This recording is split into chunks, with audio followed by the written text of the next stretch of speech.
Good morning सबको। और start करते हैं आज की क्लास को। सॉलिड स्टेट हेडिंग डाल लेते हैं और ये चैप्टर बहुत इजी और बहुत बढ़िया चैप्टर है। ठीक है, यहाँ पे आपको बहुत ध्यान से इस चैप्टर को कंप्लीट कर लेना है। ठीक है, और स्कोरिंग चैप्टर है। अगर यहाँ से कोई क्वेश्चन आता है और आपका वो गलत होता है तो बहुत दुख होने वाला है। ठीक है, सॉलिड स्टेट चैप्टर स्टार्ट कर लेते हैं। ठीक है, हालांकि सॉल्यूशन चैप्टर भी हमें इसी साल पढ़ना है। गैसियस स्टेट हम लोग पिछले साल पढ़ चुके हैं। ठीक, सॉल्यूशन हम लोगों ने पहले खत्म कर लिया। सॉलिड स्टेट अब हम लोग बाद में पढ़ने जा रहे हैं। ठीक, सो चलिए स्टार्ट करते हैं। सबसे पहले आपको classification of the solid, liquid और गैसेस के बारे में यहाँ पे डिस्कशन किया जाता है। ठीक है, चलिए, मैंने आपको छोटी छोटी क्लासेस में आप लोगों ने पढ़ा होगा कि अरेंजमेंट के बारे में।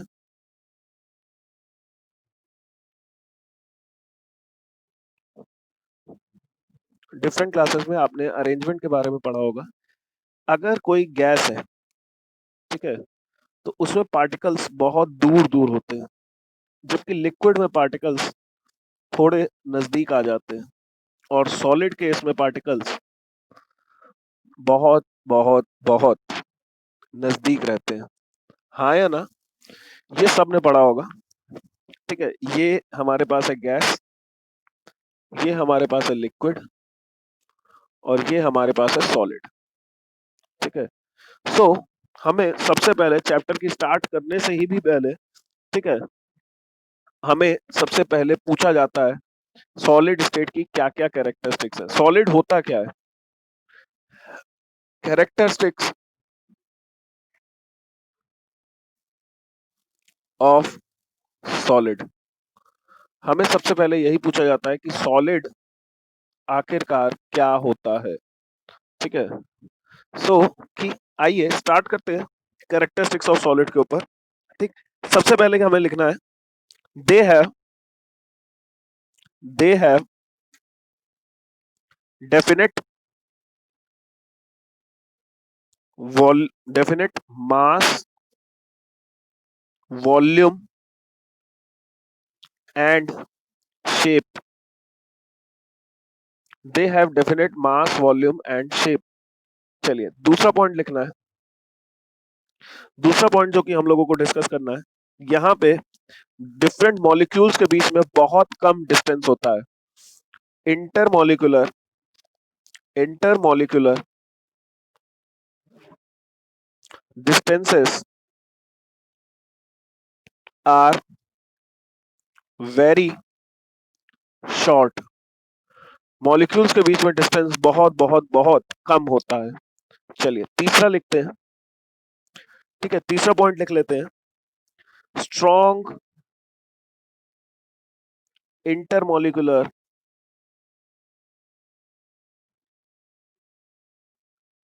फोर्सेस। मॉलिक्यूल्स के बीच में फोर्सेस बहुत बहुत स्ट्रांग होती है। ठीक है, डिफरेंट मॉलिक्यूल्स के बीच में बहुत स्ट्रांग फोर्सेस होती है। ठीक, आगे बढ़ते हैं चौथे पॉइंट पे। ठीक है, चौथे पॉइंट पे लिखते हैं they are incompressible incompressible incompressible. हालांकि ये सारी बातें आप लोग पढ़ चुके हो, बस और बस रिवीजन के पर्पज से बता रहे हैं, क्योंकि चैप्टर स्टार्ट किया सॉलिड स्टेट तो हमें सॉलिड के बारे में पता होना चाहिए। ठीक है, incompressible and rigid. Last point आता है एटम्स या फिर ions oscillate about their mean position. क्या कह रहा है कि ये जो एटम्स है ना, ये अपनी जगह पे ही ऐसे झुनझुन करके हिलते रहते हैं, ऊपर नीचे ऊपर नीचे ऊपर नीचे, ये वाइब्रेट करते रहते हैं अपनी ही जगह पे। ठीक है, सो ये लास्ट हमारे पास पॉइंट था। तो सिंपल है, कैरेक्टरिस्टिक्स ऑफ सॉलिड हमें समझ में आ गया। सो ये बहुत सिंपल था। चलिए देखिए किसी बच्चे का, मैं नेक्स्ट हेडिंग डाल लेते हैं। नेक्स्ट हेडिंग डाल लेते हैं। ओके बच्चा, ठीक है, नेक्स्ट हेडिंग डाल लेते हैं कि टाइप्स ऑफ सॉलिड। सॉलिड्स को बेसिकली दो भागों में बांटा जाता है, ठीक है।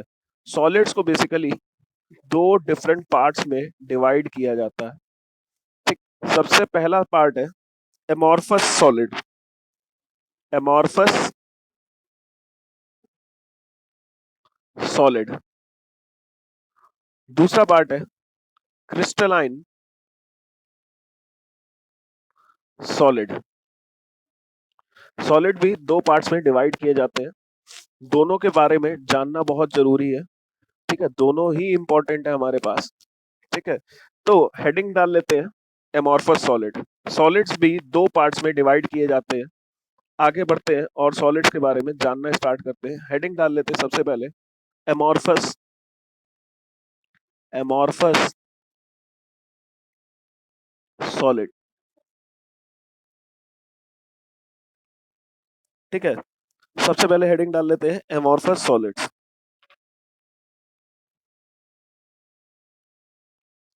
ठीक। तो एमॉर्फस सॉलिड क्या होते हैं, ठीक। एमॉर्फ, देखिए ये जो शब्द ही है एमॉर्फस का मतलब ये होता है, एमॉर्फस का मतलब होता है, देखो, ठीक है। अमॉर्फ, अमॉर्फोस ये शब्द है, ठीक है। इस शब्द का मतलब होता है नो शेप, ठीक है। इस शब्द का ही मतलब होता है नो शेप, ठीक है। या फिर इसे हम लोग कह सकते हैं irregular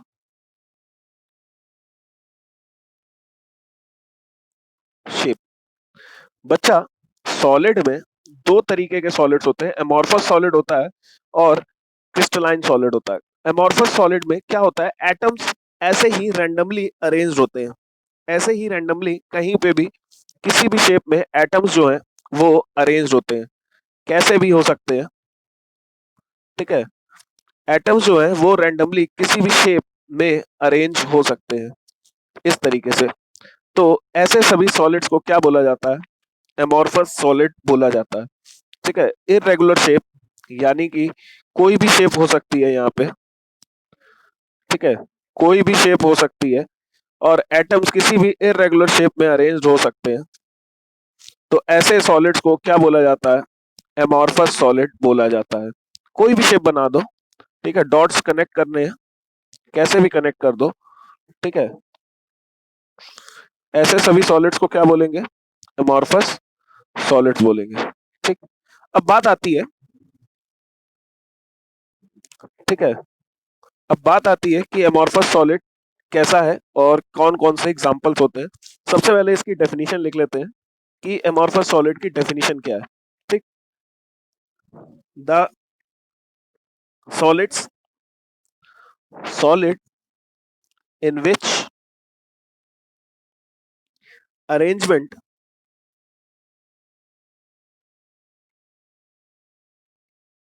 arrangement of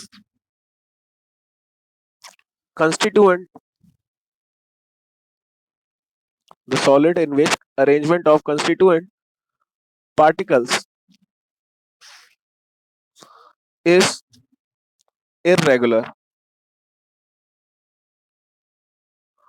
or non-uniform. Such solids are called, such solids are called, क्या कहते हैं इन्हें, amorphous, amorphous solid, ठीक है। ऐसे सभी सॉलिड्स को क्या बोला जाता है, amorphous solids बोला जाता है। एग्जाम्पल है हमारे पास, ठीक है, एग्जाम्पल है हमारे पास ग्लास, ग्लास को, रबड़ को, रबड़, ये सारे सॉलिड जो है, प्लास्टिक, पीवीसी एक्सेट्रा, ये सारे सॉलिड जो होते हैं, जैसे कि रबड़ हो गया, ग्लास हो गया, है ना, इन सभी को, है ना, हम लोग क्या बोलते हैं, एमॉर्फस सॉलिड की कैटेगरी में डालते हैं। अच्छा एक बात और, एमॉर्फस सॉलिड को हम लोग एक और नाम से जानते हैं, वो इसका नाम है These are also known as pseudo pseudo solids। इन्हें किस नाम से जानते हैं? स्यूडो। स्यूडो मतलब मतलब अभी ये पूरे सॉलिड नहीं है, अधूरे सॉलिड है, ठीक है। और इन्हें एक और नाम से जानते हैं, सुपर कूल्ड लिक्विड्स। ऐसे लिक्विड्स हैं जिनको एकदम जमा दिया गया है, ठीक है। सो एमॉर्फस सॉलिड की डेफिनेशन क्लियर हो गई होगी। हालांकि एमॉर्फस सॉलिड के बारे में अभी हम लोगों को और भी बहुत सारी बातें जाननी है, ठीक है, और भी बहुत सारी बातें जाननी है। सबसे पहली बात सबसे पहली बात क्या जाननी है, ठीक है? They do not have sharp melting point and boiling point. बच्चा, शार्प मेल्टिंग पॉइंट और बॉइलिंग पॉइंट का मतलब क्या है? यहाँ पे मतलब सिर्फ इतना है कि शार्प मतलब समझ रहे हो? कभी आपने सुना है कि वाटर बॉईल हो रहा है 373 पे, यानी कि 373 पे आके ही, इससे पहले बॉइलिंग नहीं हो रही, 373 पे आते ही बॉइलिंग स्टार्ट होगी, ठीक है। जबकि कुछ सॉलिड्स ऐसे होते हैं, जैसे मान लो प्लास्टिक है, इसको गर्म करना स्टार्ट किया, ये ऐसा नहीं है कि एक पॉइंट पे आके पिघलना चालू करेगा, ये स्टार्टिंग से धीरे धीरे धीरे पिघलता रहेगा और जैसे जैसे टेम्परेचर बढ़ाते जाओगे ज्यादा पिघलता रहेगा, ठीक है। तो इनका मेल्टिंग पॉइंट एक रेंज होती है ना, इनका एक फिक्स पॉइंट नहीं होता है। इनकी क्या होती है? रेंज होती है। क्या होती है? रेंज ऑफ मेल्टिंग पॉइंट होती है। समझ पा रहे हो? मतलब कि कुछ चीजें ऐसी हैं जो कि एक पर्टिकुलर फिक्स टेम्परेचर पे आके मेल्ट होंगी, पर कुछ चीजें ऐसी होती हैं जिनको अगर हम लोग मेल्ट करना स्टार्ट करें तो वो बहुत लंबे समय तक धीरे धीरे धीरे धीरे मेल्ट होती रहती है, लंबे सारे टेम्परेचर पे, ठीक है। फॉर एग्जाम्पल, अगर प्लास्टिक को हीट करना स्टार्ट करें तो वो स्टार्टिंग से ही पिघलने लगेगा, ऐसा नहीं है कि 100 डिग्री के बाद पिघलेगा, पिघलने लगेगा और धीरे धीरे वो जैसे जैसे हीट बढ़ाते जाएंगे, टेम्परेचर बढ़ाते जाएंगे, वो पिघलता रहेगा। क्लियर हो गई है फर्स्ट पॉइंट? चलिए सेकंड पॉइंट देखते हैं, ठीक है। They are they are isotropic in nature. ये बड़ी बात है। What is isotropic? ठीक है, आइसोट्रोपिक का मतलब क्या है? ठीक, दो तरीके होते हैं, आइसोट्रोपिक एंड अनीसोट्रोपिक, दोनों समझेंगे। आइसो मीन्स होता है सेम, आइसो मीन्स होता है सेम, ठीक है। आइसोट्रोपिक का मतलब समझते हैं। आइसोट्रोपिक का मतलब होता है, हाँ, इसकी प्रॉपर्टीज ही मान लो, ठीक है। यहाँ पे आप हेडिंग डाल के लिख सकते हो, कैरेक्टरिस्टिक्स कैरेक्टरिस्टिक्स ऑफ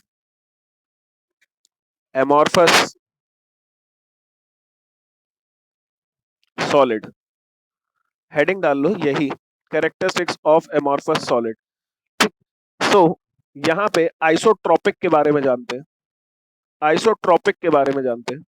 बच्चा, अब यहाँ पे बहुत सारा इरेगुलर अरेंजमेंट है। कैसा अरेंजमेंट है? इरेगुलर अरेंजमेंट है। अब मान लो ये एक सॉलिड है, ये एक सॉलिड है, ठीक। अब इसका अगर हम लोग यहां से रेजिस्टेंस मेजर करें, भले ही यहां से रेजिस्टेंस मेजर करें, दोनों तरफ से रेजिस्टेंस सेम आएगा, क्योंकि अंदर बहुत सारा रैंडम क्या है, सॉलिड्स भरा हुआ है, मतलब एटम्स की अरेंजमेंट बहुत रैंडम है, हर डायरेक्शन में अजीबोगरीब अरेंजमेंट है, ठीक है। यानी कि आइसोट्रोपिक का मतलब होता है नॉन डायरेक्शनल प्रॉपर्टीज शो करना, नॉन डायरेक्शनल प्रॉपर्टीज शो करना, यानी कि अगर नॉन डायरेक्शनल प्रॉपर्टीज का मतलब है, इफ वी मेजर रेजिस्टेंस, और रेजिस्टेंस के अलावा और भी हो सकता है रिफ्रैक्टिव इंडेक्स, कुछ भी, अगर इसका कुछ भी मेजर करेंगे, index, it remain same for all direction. इसका रिफ्रैक्टिव इंडेक्स हर डायरेक्शन के लिए कैसा होगा? सेम होगा, यानी कि ये नॉन डायरेक्शनल प्रॉपर्टीज। आइसोट्रोपिक का मतलब ही यही होता है कि यहाँ पे नॉन डायरेक्शनल इन नेचर होता है, यानी कि कहीं से भी सॉलिड में कुछ भी नापिए, ठीक है, आपका आंसर सेम आने वाला है। जैसे कि आपको एग्जांपल दिया था, ग्लास, चश्मे होते हैं, शीशे होते हैं, शीशे का रिफ्रैक्टिव इंडेक्स कैसे भी देखोगे वो सेम ही रहेगा, ठीक है। सो आइसोट्रोपिक समझ में आ गया होगा, ठीक। आगे बढ़ते हैं, ठीक। नेक्स्ट हेडिंग डाल लेते हैं, क्रिस्टलाइन। क्रिस्टलाइन सॉलिड्स, ठीक है। हमें यही वाले सॉलिड्स पढ़ने हैं, ज्यादातर सभी सॉलिड्स क्रिस्टलाइन होते हैं। ग्लास, रबड़, प्लास्टिक, इन सबको छोड़ दिया जाए तो सभी सॉलिड्स कैसे होते हैं? क्रिस्टलाइन होते हैं। कैसे होते हैं? क्रिस्टलाइन होते हैं, ठीक है।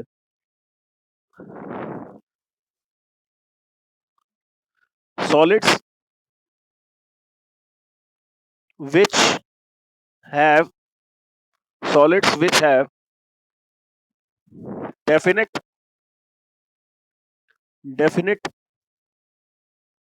solids which have definite geometric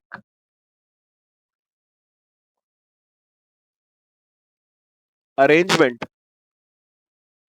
arrangement of atoms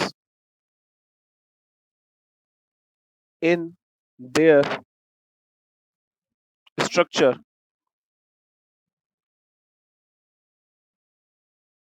are known as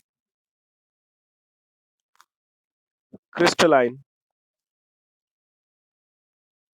solids। बेटा मैंने बताया, क्रिस्टलाइन सॉलिड्स वो सॉलिड्स हैं जिनमें डेफिनेट अरेंजमेंट है। फॉर एग्जांपल देखिएगा, कोई एक सॉलिड है, ये मैं बना रहा हूं,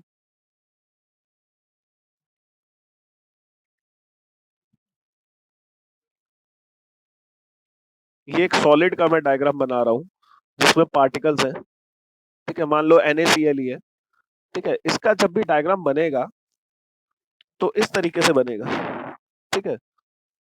मान लो ये Na है और ये Cl है, हाँ, ये Na है और ये Cl है, ठीक है। इसका फिक्स्ड पैटर्न रहेगा, ऐसा नहीं है रैंडमली कहीं पे भी कुछ भी बना देंगे, ठीक है। ये क्या है? ये कौन सा सॉलिड है? ऐसे सभी सॉलिड्स को क्या बोलेंगे? क्रिस्टलाइन सॉलिड्स बोलेंगे। कुछ भी हो सकता है, एग्जाम्पल के तौर पे आप ले लो आयरन, कॉपर, कोई और सॉलिड बता दो, जो भी सॉलिड आपके दिमाग में आ रहा हो, है ना, कोई भी सॉलिड आएगा वो इसी में आएगा, ठीक। अब ऐसे सभी सॉलिड्स, आप सभी ने सुना होगा आयरन का मेल्टिंग पॉइंट होता है, कॉपर का मेल्टिंग पॉइंट होता है, बॉइलिंग पॉइंट होता है ना। जैसे वाटर आ गया, वाटर का भी यहाँ पे, वाटर की भी फिक्स शेप होती है। तो वाटर तो वैसे सॉलिड नहीं है, पर भावनाओं में बह गए थे, ठीक है, कोई बात नहीं। सो हाँ, इसकी कैरेक्टरिस्टिक्स के बारे में जान लेते हैं थोड़ा सा, ठीक। कैरेक्टरिस्टिक्स इसके बारे में जान लेते हैं। हाँ, मरकरी लिक्विड होता है, ठीक है। कैरेक्टरिस्टिक्स के बारे में जान लेते हैं। Mercury liquid at room temperature है, ठीक है, टेम्परेचर भी डिपेंड करता है, तो अगर कूल करेंगे तो वो सॉलिड बन जाएगा। कैरेक्टरिस्टिक्स एट रूम टेम्परेचर, अरे यार क्या लिख रहा हूँ, कैरेक्टरिस्टिक्स लिखनी है, एट रूम टेम्परेचर लिखवा दिया लालू ने जबरदस्ती, एकदम बेवकूफ लड़का है। चलिए, सबसे पहली characteristics, they have they have fixed, यानी कि शार्प मेल्टिंग पॉइंट या फिर बॉइलिंग पॉइंट। इनका एक फिक्स्ड पॉइंट होता है, यहाँ पे आके ये मेल्ट हो जाएंगे। मान लो 2800 डिग्री सेल्सियस है, जैसे ही टेम्परेचर 2800 पे पहुंचेगा ये तुरंत मेल्ट होना है, मेल्ट हो जाएगा, ठीक है। दूसरा दूसरा है, they are they are anisotropic, anisotropic in nature. Anisotropic का मतलब क्या है? अनीसोट्रोपिक का मतलब होता है, जैसे आइसोट्रोपिक है वैसे ही उसका अपोजिट होता है अनीसोट्रोपिक। अनीसोट्रोपिक का मतलब है they are directional in nature। बच्चा, अगर आप इसकी इसकी ऐसे करके यहां से इस डायरेक्शन में अगर कोई प्रॉपर्टी नापोगे, मान लो रिफ्रैक्टिव इंडेक्स हो गया, मान लो रेजिस्टेंस हो गया, मान लो कंडक्टिविटी हो गया, कुछ भी नापोगे, उसकी कंडक्टिविटी अलग आएगी। और अगर आपने ऐसे कंडक्टिविटी मेजर कर ली तो इसकी कंडक्टिविटी अलग आएगी। यानी कि ये डायरेक्शनल नेचर के होते हैं। यानी कि यहाँ पे अगर डिफरेंट रेजिस्टेंस आएगा, डिफरेंट रेजिस्टेंस मान लो, कंडक्टिविटी मान लो, कुछ भी मान लो, resistance, conductivity etcetera in different different direction, अलग अलग डायरेक्शन में अलग अलग बिहेवियर शो करेंगे। ठीक है, डिफरेंस पूछा जाता है तो दोनों के बीच का डिफरेंस लिख लेते हैं। हालांकि नॉट सो इम्पोर्टेंट क्वेश्चन है, पर तब भी डिफरेंस पता होना चाहिए सारा। 2 मिनट के अंदर रिवीजन कर लेते हैं। यहां पे लिखेंगे क्रिस्टलाइन और यहां पे लिखेंगे एमॉर्फस। एमॉर्फस, ठीक है, यहां पे लिखेंगे क्रिस्टलाइन, यहां पे लिखेंगे एमॉर्फस। ठीक है, क्रिस्टलाइन यहां पे क्या है, डेफिनेट शेप। यहां पे क्या है, इररेगुलर शेप। चलिए आगे बढ़ते हैं। Definite shape, irregular shape. यहां पे क्या है, अनीसोट्रोपिक। कैसा है, अनीसोट्रोपिक। ये कैसा है, आइसोट्रोपिक। ठीक, ये कैसा है, यहां पे शार्प, शार्प मेल्टिंग पॉइंट या फिर बॉइलिंग पॉइंट। यहां पे रेंज ऑफ मेल्टिंग पॉइंट या फिर बॉइलिंग पॉइंट। दे ये ट्रू सॉलिड्स होते हैं, इन्हीं को असली सॉलिड बोला जाता है। ये क्या होते हैं, स्यूडो सॉलिड्स होते हैं। स्यूडो सुना है, स्यूडो मतलब इमेजिनरी मान लो एक तरीके से। They are pseudo solids. ठीक, आगे देखते हैं। Long range order, long range order of, order of molecules. इसका मतलब क्या है, मॉलिक्यूल्स को लंबी दूरी तक एक जैसा बिछाया हुआ है। ठीक है, short range order. Short range, इसकी तो रेंज होती ही नहीं है ना। मतलब एक तरीके से समझो कुछ भी रैंडमली अरेंज कर दिया, मतलब थोड़ी थोड़ी दूर में चेंजिंग आ रही है। यहाँ पे long range order of molecules का मतलब क्या है, लंबी दूरी तक एक जैसे मॉलिक्यूल को बिछा के रखा हुआ है। ठीक है, सो ये बेसिकली सिंपल सी बातें थी जो कि हम लोगों को पता होनी चाहिए थी। ठीक है, यहाँ तक सबको क्लियर भी हो गया होगा। ठीक है, सो अब आगे बढ़ते हैं। अब हम लोग आगे बढ़ते हैं। ठीक है, और अगर हम लोगों ने क्रिस्टलाइन सॉलिड्स हेडिंग डाल ली है तो अब हमें सिर्फ और सिर्फ क्रिस्टलाइन सॉलिड्स के बारे में ही पढ़ना है। ठीक है, क्रिस्टलाइन सॉलिड्स के बारे में ही पढ़ना है। सो अब हमें बेसिकली दो तीन चीजें डिफाइन करनी है। ठीक, दो तीन चीजों को डिफाइन करना है। ठीक, सबसे पहले क्रिस्टलाइन सॉलिड्स को पढ़ना स्टार्ट करने के लिए हमें दो तीन चीजों को डिफाइन करना है। सबसे पहली चीज जो आएगी हमारे पास आएगी, हम लोग हेडिंग डालेंगे, हेडिंग डालेंगे क्रिस्टल लेटिस। छोटी छोटी डेफिनेशन है। ठीक है, क्रिस्टल लेटिस। ठीक, क्रिस्टल लेटिस क्या है, लेटिस, अच्छा देखिए, क्रिस्टल बनाने के लिए जो 3 डायमेंशन स्पेस में रेगुलर अरेंजमेंट है उसी को क्रिस्टल लेटिस बोलते हैं। ठीक है, लिख लेते लिख लेते हैं, the regular, regular 3 dimensional, 3 dimensional, the regular 3 dimensional arrangement, the regular 3 dimensional arrangement of points in a space, the regular three-dimensional arrangement of points in a space is known as, is called crystal lattice.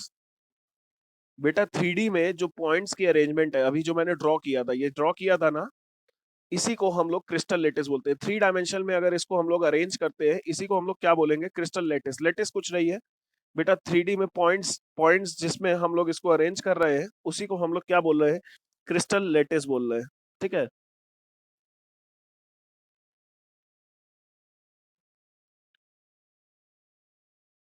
ठीक। सो crystal lettuce की कुछ खास बातें लिख लेते हैं। Characteristics,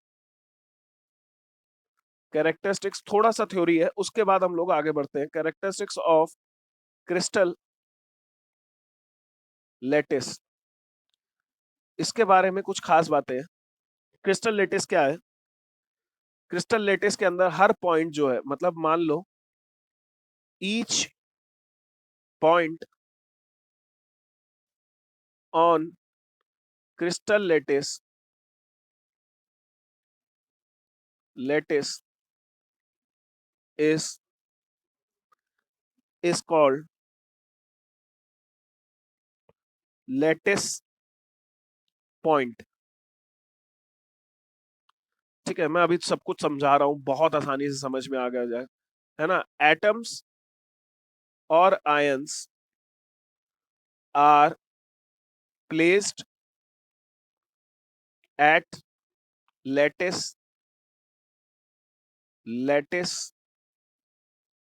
points.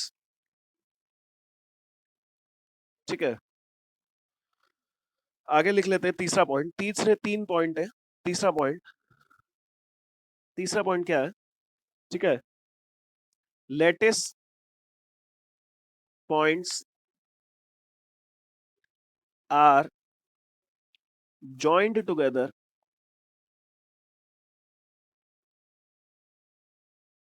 to bring